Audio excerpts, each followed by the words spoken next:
Hello everyone. स्वागत है आपका आपके अपने YouTube channel only Hindi classes में। तो फ्रेंड्स, आज से हम शुरू करने वाले हैं प्रैक्टिस सेट। तो हम आज 20 नंबर का एक प्रैक्टिस सेट लगाते हैं। तो आप लोग कितने सही कर सकते हैं, कोशिश करिएगा सही करने के लिए। और मैं आज इसको शुरू करने वाली हूँ आज से ही। तो चलो शुरू करते हैं। गद्यांश से शुरू करते हैं।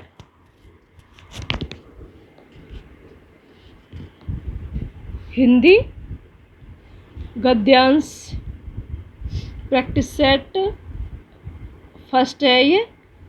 कुछ कहा जा रहा है, उससे कहीं महत्वपूर्ण होता है अपनी बात कहने का तरीका।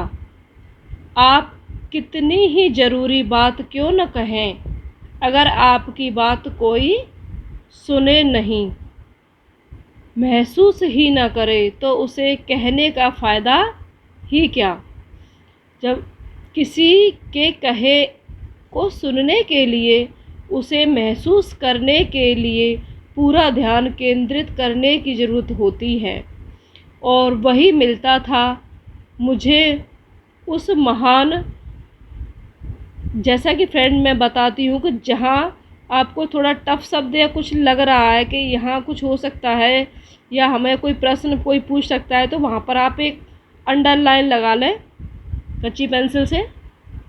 महान संगीतज्ञ बीथोवन के स्वरों द्वारा पूरा ध्यान आप पूछ सकते हैं कि आवाजाही, इस पर भी कर सकते हैं। और बातचीत के शोर से भरे किसी कमरे के दूसरे छोर पर बैठा कोई बच्चा उन 8 कोमल स्वरों का 8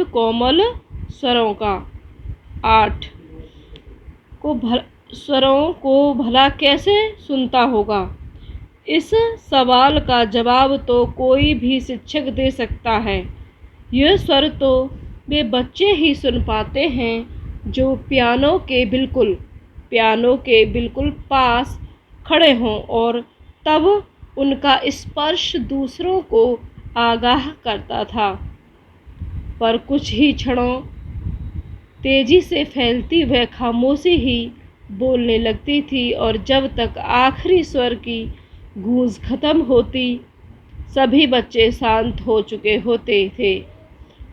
थे। वे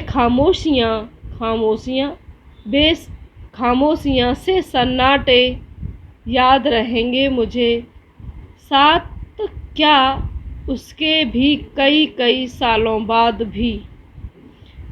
तो यहाँ हमने गद्यांश को पढ़ लिया है। तो अब हम इसके क्वेश्चन निकालने की कोशिश करते हैं। संवाद तभी सार्थक होता है। तो फ्रेंड्स, यहाँ हमने पढ़ रखा है कि संवाद तभी सार्थक हो सकता है जब आपकी बात कोई सुनने वाला हो। तो यहाँ आप ऑप्शन देखते हैं। संवाद तभी सार्थक होता है जब ए. मधुर आवाज़, बी. शांत माहौल, सी. ज़रूरी बात करना। तो इसमें जो हमारा सही आंसर हो जाएगा, कहने सुनने वाले सक्रिय हों। तो यहाँ पर यही बात कही गई है। तो यहाँ से किसी के कहे को सुनने के लिए, उसे महसूस करने के लिए पूरा ध्यान केंद्रित करने।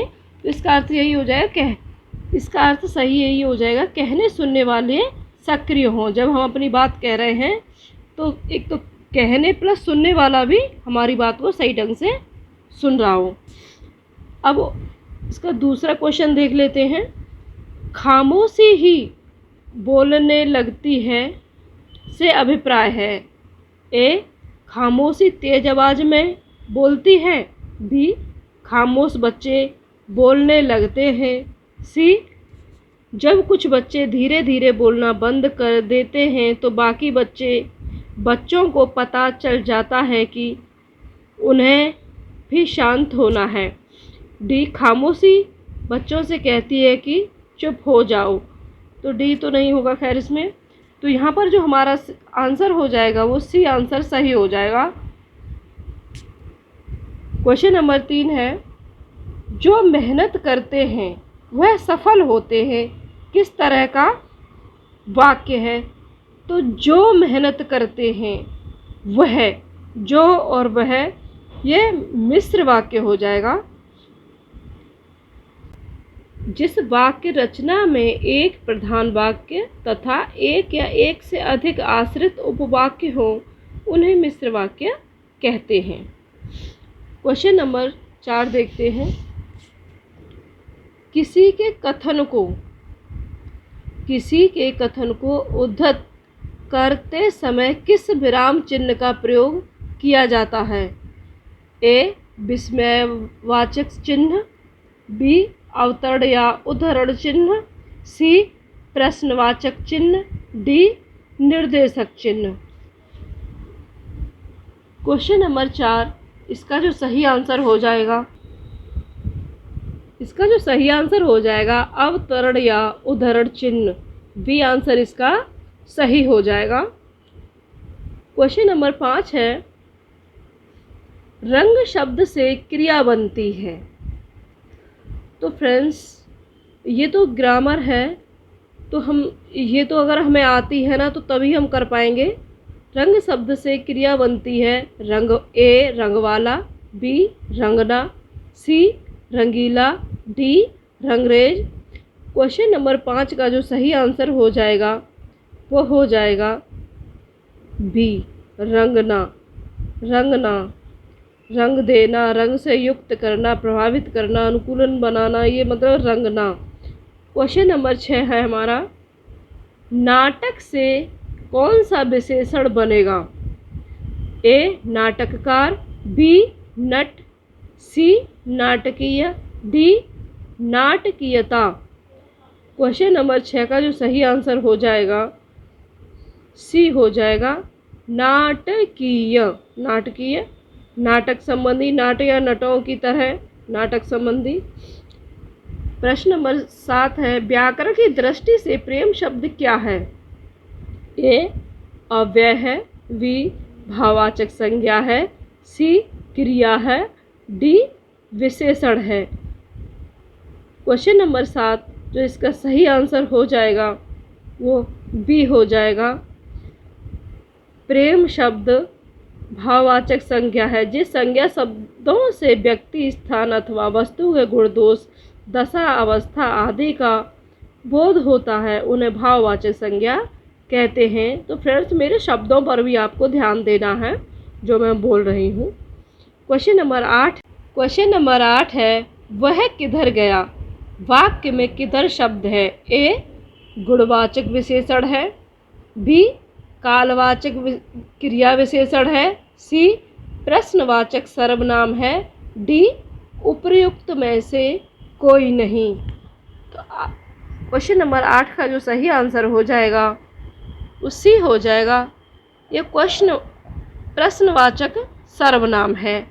प्रश्नवाचक सर्वनाम किसी व्यक्ति, वस्तु, घटना आदि के संबंध में प्रश्न करने के लिए प्रयोग किए जाने वाले सर्वनाम शब्द प्रश्नवाचक सर्वनाम शब्द कहलाते हैं।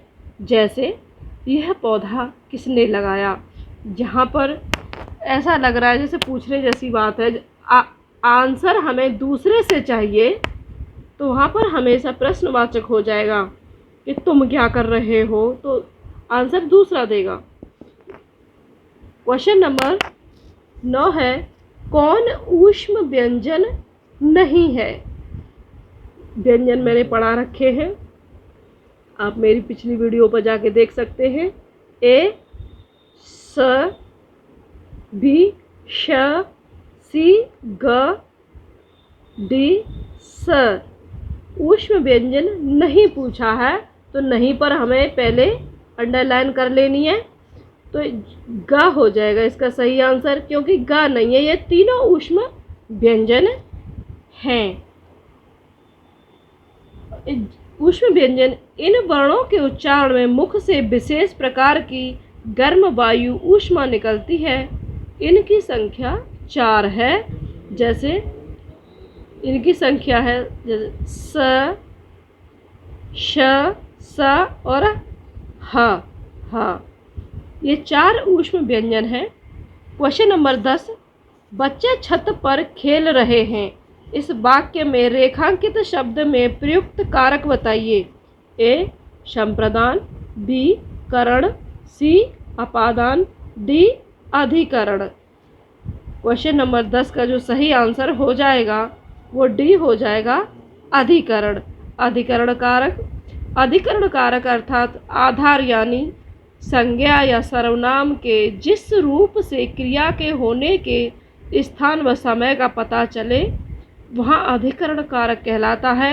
इसका चिन्ह में तथा पर होता है, जैसे तोता डाल पर बैठा है।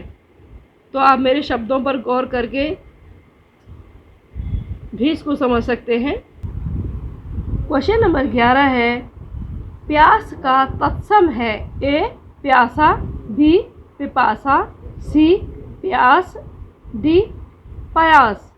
क्वेश्चन नंबर 11 जो इसका सही आंसर हो जाएगा वो बी हो जाएगा, पिपासा। पिपासा प्यास, पिपासा प्यास, तृष्णा, पानेच्छा, इच्छा, लोभ जैसे धन की पिपासा। प्यास का तत्सम हो जाएगा पिपासा।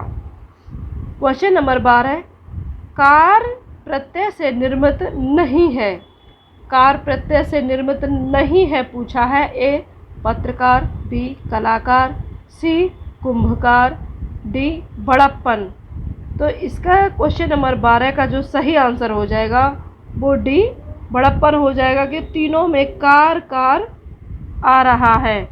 बड़प्पन शब्द कार का प्रत्यय से निर्मित नहीं है। बड़प्पन शब्द में पन प्रत्यय का प्रयोग हुआ है। पन भाववाचक तद्धित प्रत्यय है। अन्य तीनों शब्दों में कार प्रत्यय का प्रयोग किया गया है। अतः विकल्प ए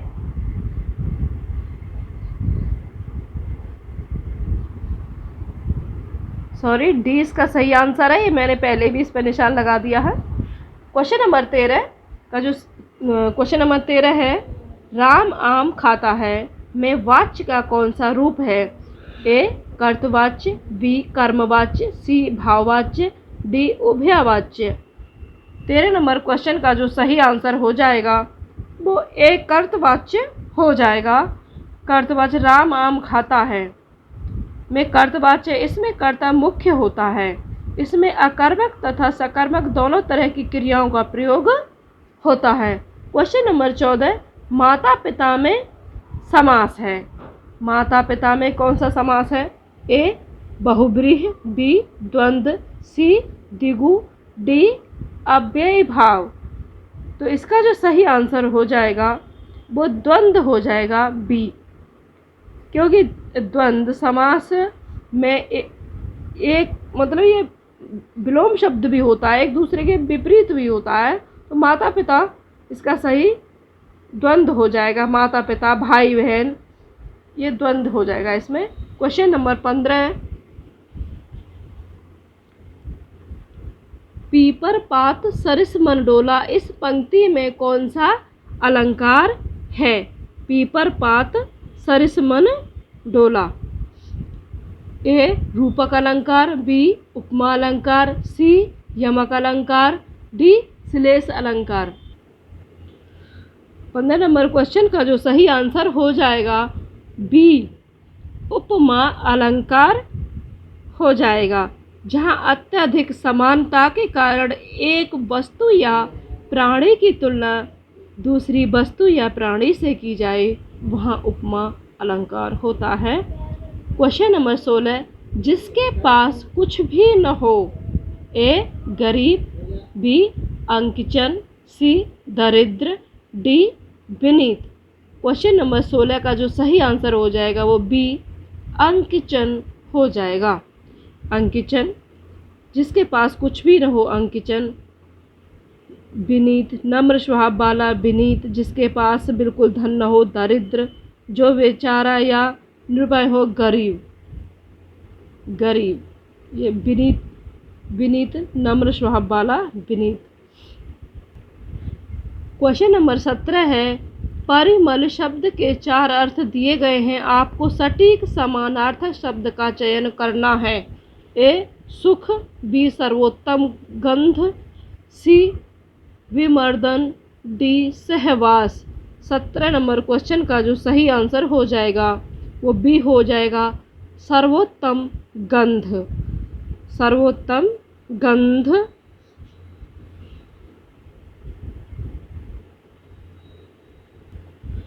सुख का उल्लास या खुशी, सहवास का हो जाएगा रति, विमर्दन का हो जाएगा विमर्दन यानी पीड़ा देने वाला, विनाशक। क्वेश्चन नंबर 18, निस दिन बरसत नैन हमारे, निस दिन बरसत नैन हमारे पंक्ति में रस है। ए वियोग श्रृंगार, बी करुण श्रृंगार, सी रौद्र रस, डी अद्भुत रस। तो क्वेश्चन नंबर 18 का जो सही आंसर हो जाएगा वो ए हो जाएगा, वियोग श्रृंगार। सॉरी। एक दूसरे के यानी वियोग श्रृंगार, एक दूसरे के प्रेम में अनुरक्त नायक एवं नायिका के मिलन का अभाव विप्रलंभ श्रृंगार होता है। तो यहाँ पर जो सही आंसर हो जाएगा वो ए हो जाएगा। क्वेश्चन नंबर 19 है, कवित्त रत्नाकर के रचयिता हैं, कवित्त रत्नाकर के रचयिता हैं। ए जगन्नाथ रत्नाकर, बी सेनापति, सी मतीराम, डी बोधा। तो इसका जो सही आंसर हो जाएगा वो बी सेनापति हो जाएगा। कवित्त रत्ना सेनापति द्वारा रचित है। इसमें 394 छंद एवं ब्रजभाषा में भगवान राम की कथा का वर्णन है। सेनापति का एक अन्य ग्रंथ काव्य कल्पद्रुम है, यह एक रीति ग्रंथ माना जाता है। क्वेश्चन नंबर 20, विनय पत्रिका की रचना किस भाषा में हुई है। ए अवधी, बी ब्रजभाषा, सी मैथिली, डी हिंदी। 20 का जो सही आंसर हो जाएगा बी ब्रजभाषा। सगुण धारा के राम शक्ति शाखा के प्रमुख कवि तुलसीदास कृत विनय पत्रिका ब्रजभाषा में रचित है। यह गीत काव्य है तथा 279 छंदों में रचा गया यह एक भक्ति काव्य है। तुलसीदास की 12 रचनाएं हैं जिसमें वैराग्य, संदीपनी, कृष्ण गीतावली, गीतावली, विनय पत्रिका। तो गाइस 20 क्वेश्चन का हमारा प्रैक्टिस सेट कंप्लीट हो चुका है। आपको ये प्रैक्टिस सेट कैसा लगा और आपके कितने नंबर आए, क्या ये प्रैक्टिस सेट आपने लगाया है, तो आप मुझे कमेंट करें। आपको किसी क्वेश्चन में अगर डाउट है तो उसके लिए भी आप मुझे कमेंट करें। अगर फ्रेंड्स आपको मेरी वीडियो अच्छी लगी हो तो मुझे कमेंट करें, मेरी वीडियो को लाइक करें, मेरे चैनल को सब्सक्राइब करें और शेयर करें।